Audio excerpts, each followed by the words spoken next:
اور خاکے بنانے والوں کو یہ پتا چلا ہے کہ امت بانج نہیں ہوئی، آج بھی ماؤں کی گودوں میں غازی پلتے ہیں۔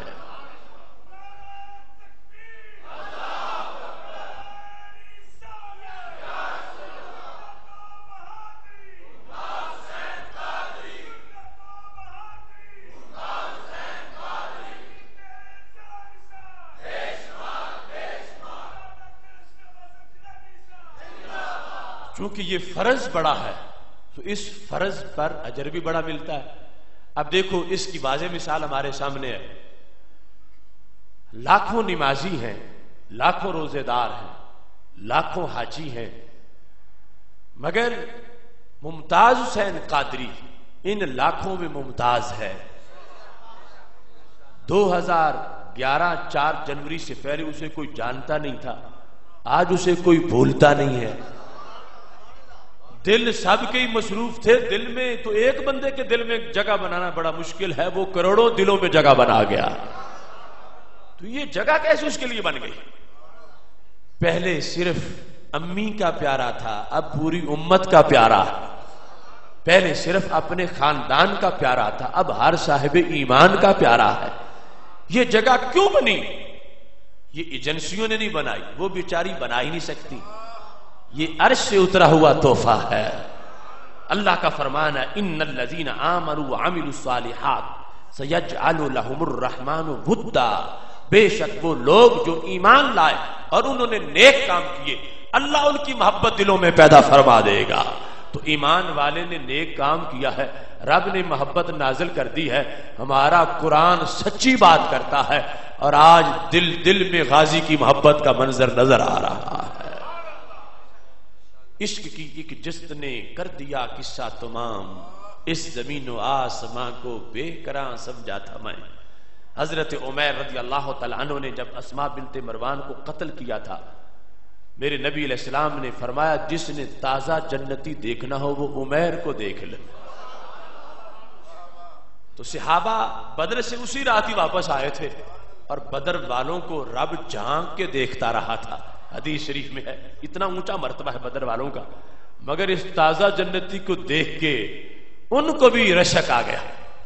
حضرت عمر رضی اللہ تعالیٰ عنہ نے کہا تسرع فی طاعت اللہ وانہ اعمی، لوگوں نابینا ہو کے بازی لے گیا ہے، نابینا اور کتنا آگے گزر گیا، تسرع گھس گیا ہے اللہ کی طاعت میں، گھس گیا ہے، کتنا ہم سے آگے نکل گیا۔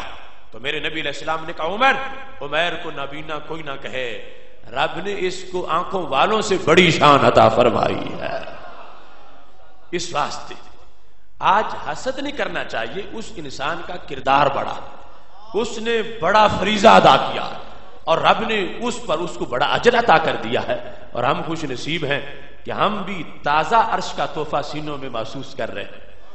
ایک تو ہمارے دلوں میں پرانی محبت، اور وہ بھی برکت ہے۔ پرانی محبت کس کی؟ داتا صاحب کی، کہ ولیوں کی محبت رب نے ہمیں ازل سے دی ہوئی ہے، داتا صاحب کی، خواجہ صاحب کی، حضرت شیر ربانی کی، یہ اعلی حضرت فاضل بریلوی کی، اپنے بزرگوں کی محبت، وہ ہماری ہوش سنبھالتے ہی ہمارے ساتھ ہے، لیکن یہ پچھلے سال سے تازہ تحفہ ملا ہوا ہے۔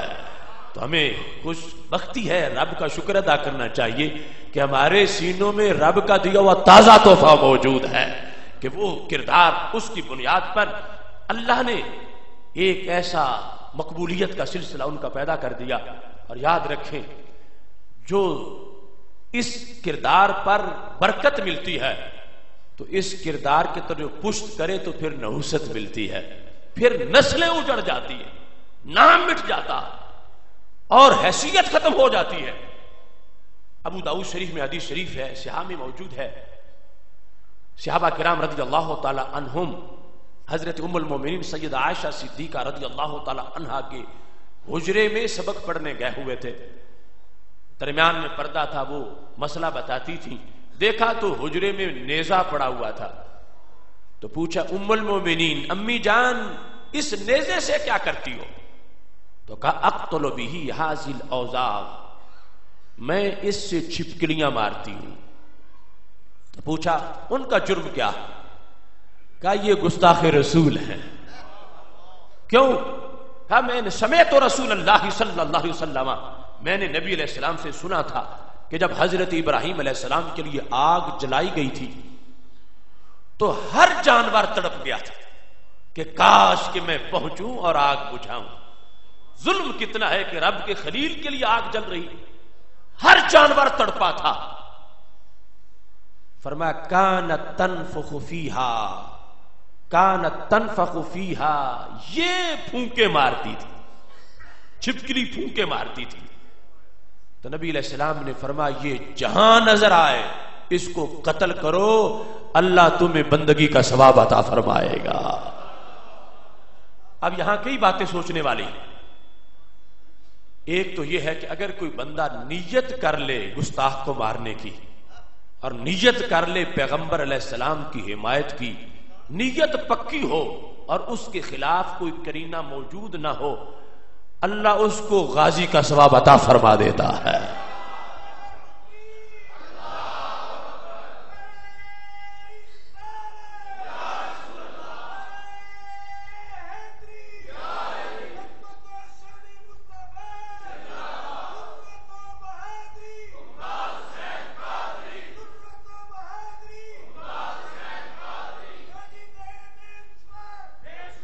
مثلا تم نظر مانتے ہو سلمان شیطان رشدی کو قتل کرنے کی، اور اس کے بعد ویزا نہیں ملتا، رسائی نہیں ہوتی، مگر نظر پکی ہے کہ اگر موقع مل گیا گستاخ سامنے ہوا اور اس کو قتل کرنے پر میرے بدن کے 1000 ٹکڑے ہوتے ہیں اور اس کو چھوڑنے پر بدن محفوظ رہتا ہے، تم نے فیصلہ کیا بدن کا 1000 ٹکڑا ہوتا ہے تو ہو جا، میں گستاخ کو نہیں چھوڑوں گا۔ اگر اس تک ہاتھ نہ بھی پہنچا اور موت آ گئی، اللہ نیت پر ہی غازی والا ثواب عطا فرمائے گا، کیونکہ ہمارے نبی علیہ السلام کا فرمان ہے نیت المؤمن خیر من عملہ، مومن کی نیت اس کے عمل سے افضل ہے، مومن کی نیت مومن کے عمل سے افضل ہے۔ اس کی کئی وجوہات ہیں، ایک وجہ یہ ہے کہ عمل تو محدود سالوں میں ہوگا، مثلا تم 1 صدی نمازیں پڑھ لو، 1.5 صدی پڑھ لو، مگر نیت تو یہ بھی کر سکتے ہو کاش کہ رب ذوالجلال 4 صدیوں تک زندہ رکھے تو میں نمازیں ہی پڑھتا رہا، اور اگر جو وقت ملا ہوا ہے اس میں قضا نہیں کرتے تو 4 صدیوں کی نیت پر 4 صدیوں کی نماز کا ثواب مل جائے گا۔ ہمارے نبی علیہ السلام تبوک میں موجود تھے، فرمایا ان بالمدینۃ قوما، مدینہ شریف میں کچھ لوگ ایسے صحابہ رہ گئے ہیں، فرمایا نہ انہوں نے سفر کیا، نہ بھوک برداشت کی، نہ کافروں کو مارا، شارکون وہم بالمدینہ تھے، اللہ نے ان کو مدینہ شریف میں گھر بیٹھے ہی تبوک کے غازیوں والا ثواب دے دیا۔ تو تبوک والوں نے پوچھا محبوب مل تو نے کیا، ہمیں یقین ہے، مگر کیف وہم بالمدینہ تھے، وہ گھر بیٹھے رہے تو انہیں کیسے مل گیا؟ تو نبی علیہ السلام نے فرمایا حبسہم العذر شارکون بحسن النیۃ، وہ 100% تیار تھے، اتنا دلوں پر قبضہ ہے محبوب علیہ السلام کا کہ جانتے ہیں، تبوک میں بیٹھ کر گواہی دے رہے ہیں، فرمایا جن کی میں بات کر رہا ہوں وہ 100% تیار تھے، مگر وقت آیا تو بیمار تھے، عذر کی وجہ سے نہیں آ سکے، نیت ان کی پکی تھی، دل ان کے ہمارے ساتھ تھے، رب ذوالجلال نے نیت پر ہی گھر بیٹھے انہیں تبوک کے غازیوں والا ثواب عطا فرما دیا ہے۔ اب یہاں پر سارے جانوروں کی حاضری لگ گئی کہ یہ سارے اللہ کے خلیل علیہ السلام کے خیر خواہ، حالانکہ یہ پنجاب کی بھینسیں گائیں اگر جانا چاہتی عراق میں ہلا کے مقام پر جہاں آگ جل رہی تھی تو ان کے جانے تک جو ہونا تھا ہو جاتا، اور پھر سارے جہان کے پرندے اس گراؤنڈ میں اکٹھے بھی کیسے ہو سکتے، جانور اکٹھے کیسے ہو سکتے؟ میں نے 2 مرتبہ اس گراؤنڈ کو جا کے دیکھا ہے ہلا کے قریب، جب میں عراق میں پڑھتا تھا، اب بھی وہاں پہ سبزہ نہیں اگتا، اتنی زبردست آگ اس جگہ پہ جلائی گئی۔ اب یہ جو تڑپ رہے تھے نہ کوئی ان کے بجھانے سے بجھنی تھی، نہ انہوں نے پہنچنا تھا، مگر نیت تو ظاہر ہو گئی، تو رب ذوالجلال نے سب کو سٹیٹس عطا کر دیا، ان کی حیثیت اور بنی، اور جو پھونکے مارنے والی تھی ان کی پھونکوں سے کوئی جلنا بھی نہیں تھا، آگ نے وہ تو ویسے ہی جل رہی تھی، مگر نسل برباد ہو گئی، نسل منحوس ہو گئی، نسل منحوس ہو گئی۔ کیوں؟ مدینہ شریف میں حضرت عائشہ صدیقہ رضی اللہ تعالیٰ عنہ کے حجرے میں وہ چھپکلی تو تھی ہی نہیں جو حضرت ابراہیم علیہ السلام کے زمانے والی تھی، وہ تو کب کی مر کھپ چکی تھی، صدیاں بیت چکی تھیں، وہ چھپکلی نہیں تھی۔ اور پھر یہ تو حجاز کی چھپکلی ہے، وہ عراق کی چھپکلی تھی۔ لیکن جرم کیا بڑوں نے تو سزا نچلوں نے بھی پائی۔ قیامت تک کے لیے نسل جو گستاخ کی حامی بنی ہے، قیامت تک کے لیے اس نسل کو منحوس بنا دیا گیا ہے۔ مبارک ہو اہل سنت تمہیں، تم نے آج گستاخ کا ساتھ نہیں دیا، تم نے غازی کا ساتھ دیا ہے، عشق کا ساتھ دیا ہے۔ حضرت ام المومنین سید عائشہ صدیقہ رضی اللہ تعالی عنہا جس حدیث کی روایت کر رہی ہیں اس کے مطابق نظر مان کے رکھو، عہد وفا کر کے رکھو، رب ذوالجلال اس نظر پر بھی غازیوں کا ثواب عطا فرما دے گا۔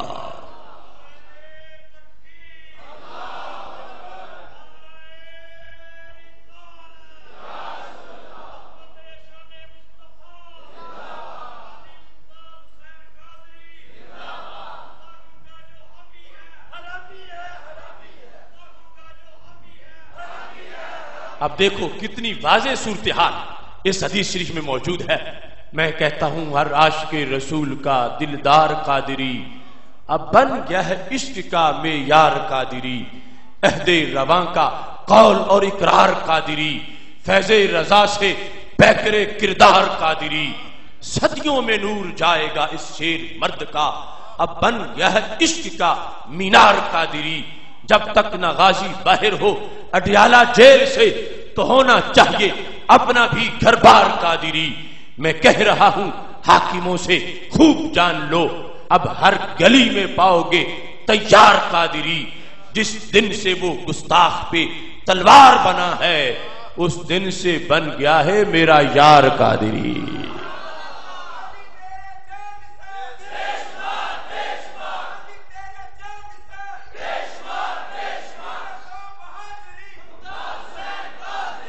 محتشم سامعین حضرات، یہ موضوع بڑا طویل ہے۔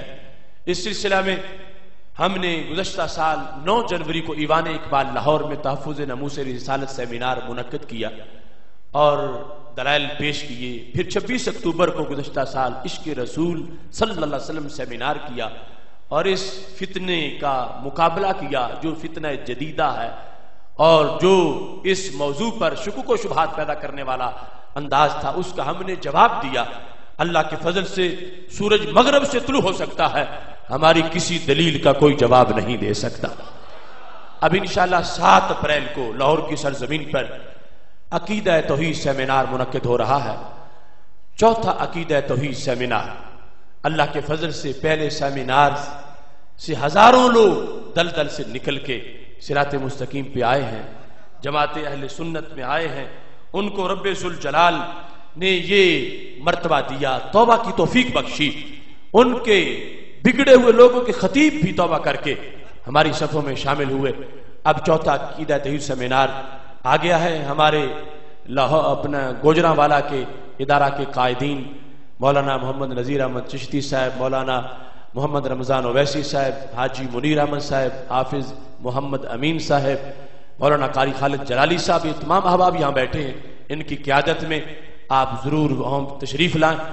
اس موضوع پر ان سی ڈی سے استفادہ کریں، لیکن چند باتیں ضروری اس کی یہ ذہن میں رکھیں کہ آج جو لوگ گستاخ کی معافی کا واویلا کر رہے ہیں اور گستاخ کی توبہ کی بات کرتے ہیں، میرے محبوب علیہ الصلوۃ والسلام کا حق ہے چاہے جسے معاف کریں چاہے جس کو معاف نہ کریں۔ حضرت عبداللہ بن ابی سرا کو معاف کر دیا تھا، ابن خطل کو کعبے کے پردوں سے نکال کے بھی سزا دی تھی اور مقام ابراہیم پر سر قلم کروا دیا تھا۔ اس واسطے آج ہمیں کوئی یہ فلسفے نہ پڑھائے معافی والے، ہمیں اس پر یقین ہے کہ ہمارے آقا صلی اللہ علیہ وسلم سارے جہانوں کی رحمت ہیں۔ لوگ کہتے ہیں وہ تو دشمنوں کے لیے چادریں بچھاتے تھے اور تم سر اتارنے کی بات کرتے ہو، تو میں کہتا ہوں اس سنت کو سمجھنا چاہیے کہ محبوب علیہ السلام دشمنوں کے لیے چادر بچھائیں، تو سنت کیا بنی کہ ہم اپنے دشمنوں کے لیے چادریں بچھائیں. یہ سنت نہیں بنی کہ ہم سرکار کے دشمنوں کے لیے چادریں بچھائیں. سنت یہ بنی ہم اپنے دشمنوں کے لیے چادر بچھائیں اور سرکار کے دشمن سے وہ کریں جو حضرت عمر نے کر کے دکھایا تھا. تاریخ میں تمہیں کوئی ایسی ایک روایت بھی نہیں ملے گی کہ صحابہ نے سرکار کے دشمنوں کے لیے چادریں بچھائی ہوں. اپنے دشمن کو معاف کرنا سیکھیں. اور یہ جو آج ہمیں مشورے دیتے ہیں وہ اپنے دشمن کو تو معاف نہیں کرتے، سرکار کے دشمن کو معاف کرنے کی باتیں کرتے. محبوب علیہ الصلوۃ والسلام نے جس موقع پر عبداللہ بن ابی سرح کو معاف کیا تھا، 3 مرتبہ اس کی طرف دیکھا، وہ توبہ توبہ کر رہے، کلمہ پڑھ رہے، اس کے بعد معاف بھی کر دیا. لیکن صحابہ پر غصہ بڑا تھا. الیس فیکم رجل الرشید، کیا تم میں کوئی بھی ہدایت یافتہ نہیں؟ یقوم الی ھذا حیث رآنی کففت یدی عنہ فیقتلہ، کیا تم میں کوئی بھی ہدایت یافتہ نہیں؟ جب میں نے نگاہ پھیری تھی اتنے میں اٹھ کے تمہیں اس کا سر اتار دینا چاہیے تھا. حالانکہ معاف بھی کر چکے ہیں مگر غصہ کتنا ہے. صحابی ایک کہنے لگے محبوب آپ آنکھ سے اشارہ کر دیتے تو میں سر اتارتا. تو نبی علیہ السلام نے فرمایا پیغمبر کی آنکھ خیانت نہیں کرتی. میں نے اشارہ کر کے نہیں مروانا تھا، تم نے اپنے عشق پہ مارنا تھا. اب میرے نبی علیہ السلام کے دربار سے کون سی بڑی عدالت ہو سکتی ہے؟ ایک بندہ توبہ کرنے آیا ہوا ہے لیکن سرکار کی مرضی کیا ہے، بات ریکارڈ پر آنے سے پہلے اس کا صفایا ہو جائے. اگرچہ معاف بھی کر دیا ہے لیکن غصہ اتنا ہے. اب یہ صورتحال کہ ایک بندہ معافی مانگنے کے لیے سرکار کے پاس آیا اور توبہ کر رہا ہے اور سرکار صرف نگاہ پھیر کے ادھر چاہتے ہیں کوئی اٹھ کے اس کا سر اتارے. اگر کوئی اتار دیتا تو آج کے جعلی مفکرین کے نزدیک وہ دہشت گرد بنتا، لیکن سرکار کے فرمان کے مطابق وہ غازی بن جاتا کہ سرکار کی مرضی پا گیا. نبی علیہ الصلوۃ والسلام خوش ہیں کہ اس نے اچھا کیا کہ اس نے میں سر اتار دیا ہے. تو ان کی اپنی مرضی ہے، چاہیں تو کسی کو سزا دیں، چاہیں تو معاف کریں، حق ان کا. انہوں نے اپنے گستاخ کو معاف کرنے کا حق حضرت صدیق اکبر رضی اللہ تعالیٰ عنہ کو بھی نہیں دیا تھا. آج ہمیں کیسے ہو سکتا؟ یاد رکھنا جو سمپل مرتد ہو اس کا حکم اور ہے، اور جو توہین رسالت کر کے مرتد بنے اس کا حکم اور ہے. اس سلسلہ میں صورتحال بالکل واضح ہے ہمارے اکابر کے فتووں میں اور کتابوں میں. جو دین چھوڑ کے چلا گیا، یہودی ہو گیا، عیسائی ہو گیا، معاذ اللہ، اس نے توہین نہیں کی ہمارے نبی علیہ السلام کی، ویسے دین سے نکل گیا، اس کی 3 دن کی مہلت ہے کہ اسے کہا جائے گا وہ توبہ کرے. اگر توبہ کرتا ہے تو صحیح، ورنہ سر اتار دیا جائے. لیکن جو کوئی جرم کرے اور مرتد ہو جائے اس کی حیثیت اور ہے. مثال کے طور پر ایک شخص مرتد بھی ہوا ہے اور ساتھ اس نے ایک مسلمان کو شہید بھی کیا ہے. اب مرتد ہونے کے لحاظ سے اس کو 3 دن دیے جائیں کہ وہ توبہ کر لے. اگر توبہ کرتا ہے تو واپس آ جائے گا، مگر جو اس نے قتل کیا ہوا ہے وہ سزا تو ملے گی اس کو. ایسے ایک شخص ہمارے نبی علیہ السلام کو گالی دے کے مرتد ہوا تو اب وہ مرتد بھی ہوا، ساتھ اس نے سرکار کے حق پہ حملہ بھی کیا. تو اب بھی اس کی یہی سزا ہو کہ اس کو صرف 3 دن اس کو دیے جائیں گے، توبہ کرتا تو واپس لے لیا جائے. یہ تو ارتداد کا بدلہ ہوا، دین چھوڑنے کا. جو سرکار کو سزا دی، سرکار کے حق پر جو حملہ اس نے کیا اس کی سزا سرکار کی طرف سے کیا ہے، وہ سزا اس کے لحاظ سے آج لوگ معافی کی باتیں کر رہے ہیں. آج لوگ مرتد پہ اس مرتد کو قیاس کر رہے ہیں. یاد رکھنا جو میرے نبی علیہ السلام کی توہین کر کے مرتد ہوا ہے اس کے لیے توبہ نہیں ہے، اس کے لیے معافی نہیں ہے، اس کے لیے 3 دن کیا 3 منٹ بھی نہیں ہے. عاشق اپنا کام پورا کرتا ہے، اللہ اس کا انعام پورا فرما دیتا ہے. اس بنیاد پر آج امت کی روح میں یہ سوغات موجود ہے. لوگ کہتے ہیں ممتاز قادری نے ماورائے عدالت کیا. میں کہتا ہوں عدالت کے اندر کیا ہوا. امام ذہبی نے سیر اعلام النبلاء میں لکھا ہے محمد بن نبی منظور انصاری کیروان کے چیف جسٹس تھے، عالم دین بھی تھے، حافظ الحدیث تھے، بہت بڑا علم کا نام تھا. ان کے پاس احضر الیہ یہودی، ایک یہودی ان کے پاس پیش کیا گیا، اٹھ کے کھڑے ہو گئے، فَضَرَبَهُ فَبَطَحَهُ وَضَرَبَهُ إِلَىٰ أَن مَاتَ، اس کو دھکا دے کے گرایا، دھکا دے کے گرانے کے بعد مکوں سے مارنا شروع کر دیا۔ بوڑھے قاضی نے بھری عدالت میں مکے مار مار کے گستاخ کو قتل کر دیا۔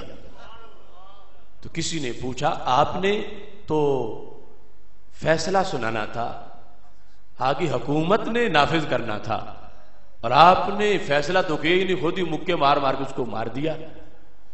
تو وہ کہنے لگے اصل میں نے سمجھ لیا تھا کہ حکومت کی نیت خراب ہے، اگر میں فیصلہ کروں گا سزائے موت کا حکومت اس کو نہیں دے گی، حکومت آڑے آئے گی، تو میں نے یہ لازمی سمجھا کہ اب میرے دفتر سے اس کو باہر نہیں نکلنا چاہتا۔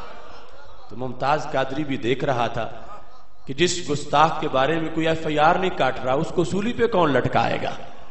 تو اس طرح کی صورتحال اس شخص نے کردار ادا کیا ہے، اور آج 15ویں صدی میں یہ واضح ہو گیا ہے کہ امت اب بھی زندہ ہے، اور آج بھی عشق رسول صلی اللہ علیہ وسلم کی حرارت اس کے سینے میں موجود ہے۔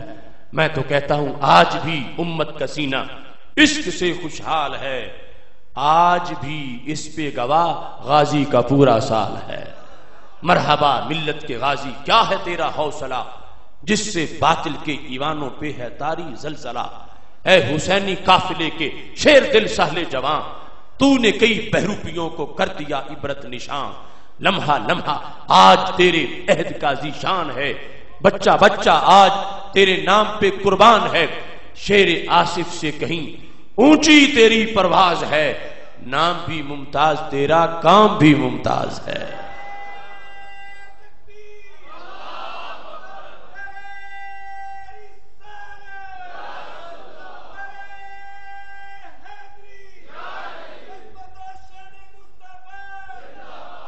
یہ ایک سوال پوچھا گیا ہے کہ قبر پر حاضری دینے کا شرعی طریقہ کیا ہے۔